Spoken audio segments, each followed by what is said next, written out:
म्हसळा तालुक्यात राष्ट्रवादी पक्षाला जोरदार धक्का मिळाला असून तटकरे साहेब हा धुरंधर राजकारणी म्हणत माजी सभापती तथा राष्ट्रवादी काँग्रेस पार्टीचे जिल्हा चिटणीस महादेव पाटील यांनी आपल्या सर्व पदाचा राजीनामा देत पक्षाला अखेरचा जय महाराष्ट्र केलाय।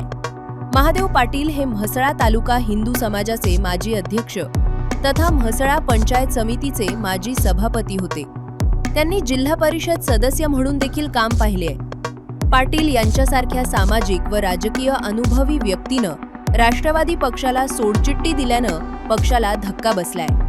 श्रीवर्धन, दिवेआगार व म्हसळा येथील पराभवानंतर राष्ट्रवादी पक्षाचा हातातून हळूहळू श्रीवर्धन मतदारसंघ निघत चालला असून याला पक्षातील काही लोक जबाबदार असल्याचे बोलले जात आहे।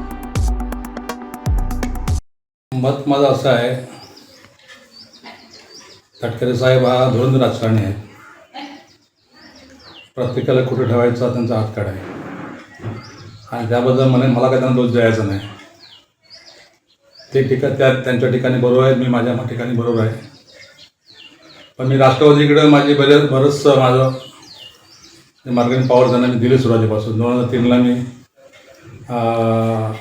कोलाड या ठिकाणी ते राज्यमंत्री होते, तेव्हा 10 सरपंच करून प्रवेश केला होता। त्यानंतर पुन्हा 2009ला निवडणुकीच्या 1 महिना अगोदर प्रवेश केला आणि म्हणजे शिवोदा मतदारसंघामध्ये पहिला मी सैनिक असेल। त्यानंतर काम केलं, त्यानंतर मला सभापतीपद त्यांनी केलं। सेकंड टायमाला मला जिल्हा परिषद 17 दिलेलं आहे आणि आताही मला संधी पाहिजे होती।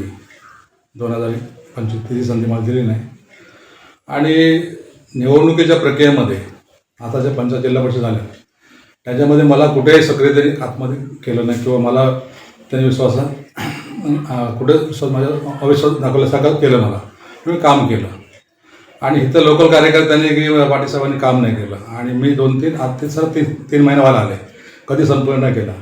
याचा अर्थ त्यांना की आता पक्ष मोठा वाढला आहे, त्यामुळं आमच्यासाठी आवश्यकता नसते आणि मिळून मी शिवसैनिक आहे, बाळासाहेब ठाकरेंचा मी शिवसैनिक आहे।